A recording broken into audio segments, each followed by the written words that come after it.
Hi, I'm Andrew. And I'm Dave, and we're the IB English guys. Today, we are going to talk about the body paragraphs for paper 2. That's right, Mr. Giles. In our earlier videos, we've looked at introductions, we've looked at rudimentary outlines and thesis statements. Today's the day we're finally going to write some body paragraphs and show you the meat of this paper. That's right. So before we start, let's go over a few key tips that we want to keep in mind. The first key tip that we want to always keep in mind, we have to answer the question. The question has been given to us, we've broken it down, we use it in every paragraph. That's right, Mr. Giles. Another thing we want to think about is using detailed references throughout the response. Very important for paper 2. And we want to pay attention to authorial choices. Think carefully about literary techniques and put them in our paper. Lastly, this is a compare and contrast paper. As my friend says, we have to have on our comparative hat. Put on the comparative hat. Which means we will always be comparing and contrasting throughout the response. We have to keep that in mind. Mr. Giles, what was the sample question that we worked on and we're going to continue with today? Okay, here it goes.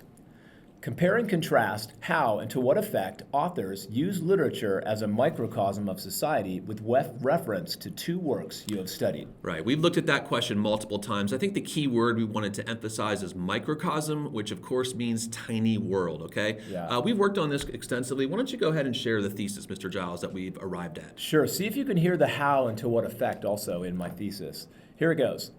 Because of the contrasting genres and degree of complexity of their works, there exist vast differences in the techniques used in The God of Small Things and Death and the Maiden to depict a microcosm of their respective societies.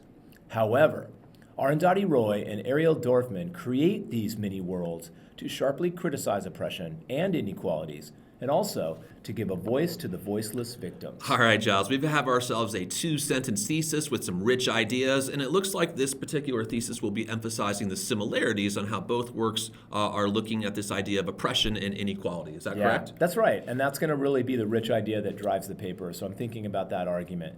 So we chose an alternating style for our structure. The first comparative point we wanted to talk about for this essay is how the victims of how the oppressive forces in society are characterized and how that is part of the microcosm that's being created. Yeah, once we've looked at those oppressive forces, we also want to think about the victims in these microcosms. So that'll be the second comparative point with respect to both works. And then the last comparative point is looking at the endings. I think endings of works are always good to talk about. So we're thinking about the endings of these works and how that creates, adds to the microcosm and thinking about the message of justice. Are we ready to write yet? We're almost ready to write. Let's talk about what are the critical components of a body paragraph? Because we have to keep that in mind. When we have that in our mind, that will help us write. Yeah, that's a great idea. Of course, folks, you want to have a clear topic sentence, and in that topic sentence, you want to have the language of the guiding question plus a rich idea. Very important to have strong ideas embedded in those topic sentences. We also want to have textual references, and by textual references, it could be a short phrase that we remember, but it needs to be a specific example that we're using as evidence to show that we have knowledge. Yeah, and anytime you drop one of those references, of course you want to pin that to a literary feature, Mr. Giles, or a stylistic feature. We have to talk about author's craft in this compare and contrast essay. We're also thinking about the author-reader relationship and really thinking about the effect on the reader and what the author's choosing to do. Furthermore, you like that? Furthermore, as we go that. between ideas, we need to have transitions between ideas and between paragraphs, Mr. Giles. And the last thing, that comparative hat has to be on. We need to use comparative language, not just in the topic sentence, but throughout the paper. Okay, comparative language is something that does trip students up. If we want to make some comparisons, Mr. Giles, what are some comparative phrases that we can use in this response? Sure, if we're talking about similarities, we might say something like similarly or likewise or in similar fashion. We might think about even in the same way. So again, we're coming up with a repertoire of simple phrases that note similarities. Yeah, also if you want to contrast the two works, you can look at other phrases like while, however, in contrast to, on the other hand, at the same time, although, Mr. Giles, the list is quite extensive. We have many, many comparative phrases. Here's a small sample here, or you can look these up on your own as well. Yeah. What do you say we dig in and hit these body paragraphs and talk about what we notice? Okay. Should we read them aloud? Let's do it. Go for it, Mr. Giles. Okay, here we go. Both The God of Small Things and Death and the Maiden use characterization to represent oppressive forces in their respective microcosms. In her work, Arundhati Roy characterizes baby Kochama as being representative of the older, petty bourgeois segment of society that fears the loss of their precious status. Roy uses numerous symbols to characterize baby Kochama as a hypocritical and selfish person. Her ornamental garden symbolizes her desire for control and her fascination with Western culture, while her rosary beads harken back to her conversion to Catholicism in order to attract Father Mulligan. Throughout the novel, Baby Kachama views Volutha, our untouchable protagonist, as the target of her anger and resentment. This culminates in the climax of the novel when Baby Kachama orchestrates Volutha's arrest and eventual death. Her spite for Volutha is thus used as a microcosm of the anger felt by upper caste Indians who blame the untouchables and want to keep them in their place. Furthermore, Roy uses Comrade Pillai, the village self-appointed communist, to represent the failure of political figures to represent those they lead. Those that lead. Roy describes him as an omeletier, an allusion to Robespierre in the French Revolution. But this time, the broken egg that makes the omelet is Volutha. Again, the characterization of Pillai is Roy's way to criticize the oppression of the underprivileged in Indian society. Like Baby Kachama, Pillai sees Volutha as a threat to his power and status. Readers also see the police as authority figures that follow orders blindly and get caught up in the oppression of others. The touchable policemen who descend upon Volutha and savagely beat him at the History House do so as an act of economy and detachment, rather than an act of punishment for a crime. Roy metaphorically compares their savage actions to turning off a tap or opening a bottle. Roy thus shows readers that these policemen, like Miranda in Dorfman's play, are actors in this drama and also complicit in the oppression of others. Similarly, in Death and the Maiden, Dorfman embodies the oppressive and sinister forces in society in his characters in order to create his tiny microcosm. However, unlike Roy, who uses many characters in her far-reaching novel, Dorfman uses only one character to represent those from the dictatorship that committed heinous crimes and remained unpunished. Another notable difference between the portrayal of these antagonists by both authors is the degree of ambiguity surrounding their guilt. Dorfman presents Roberto as Paulina's alleged tormentor, and throughout the entire play, the audience feels ambivalent toward him. In Act 1, Scene 3, for example, Dorfman uses dim lighting and muffled sounds to illustrate that Paulina is in the wrong for attacking Miranda. He even uses the panties that she stuffs in Roberto's mouth as a symbol of female empowerment and sexual exploitation. Thus, the panties act as a symbol of what Roberto did to Paulina in the past and what Paulina is doing to him in this moment. Both are unethical acts. It is notable that Dorfman presents the victim as taking power away from the oppressor, while Roy leaves the victim helpless in the face of the oppression.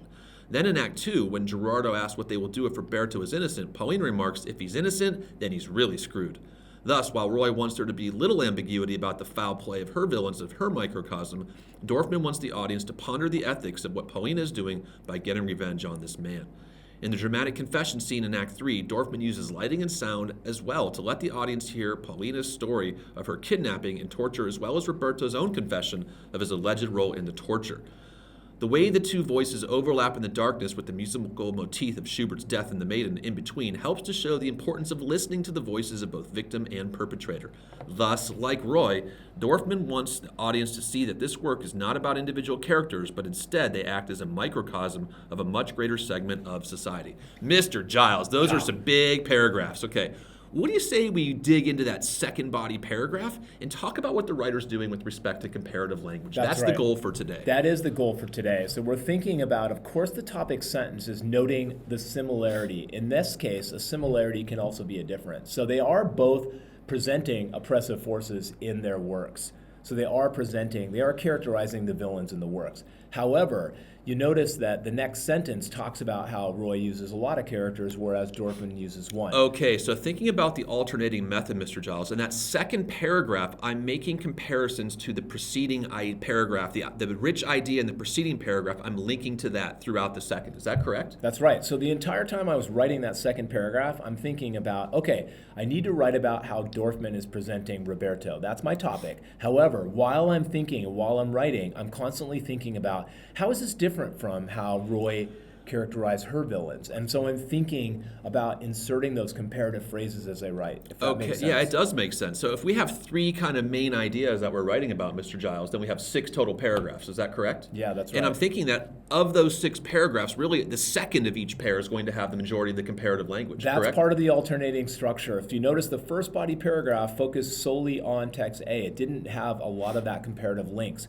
Then in that second body paragraph, I'm really constantly comparing and thinking about similarities and differences. I think those underlined phrases are critical. Without the underlined phrases, this paper would not be comparative enough. It would say have some comparison, but it would not really have a close eye on the similarities. So let me just go ahead and spot check this, Mr. Giles. I see comparative language such as similarly, however, unlike Roy.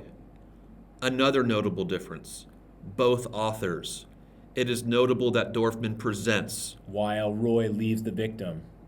And thus, while Roy wants there, and then thus, like Roy. So it looks like we have about 5 or 6 different comparative elements in this paragraph, Mr. Giles. That's right. And again, we're thinking about, did the writer focus on the wording of the question? Did the writer use strong authorial choices?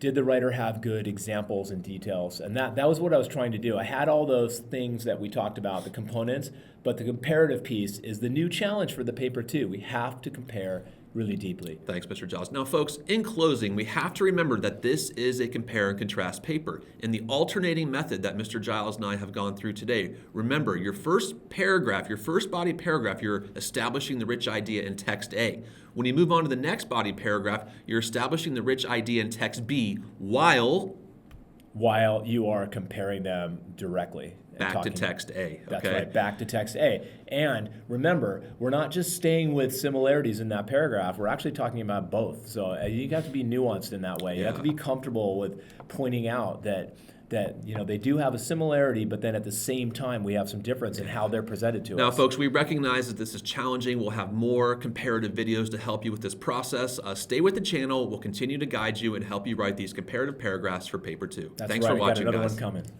Bye, guys.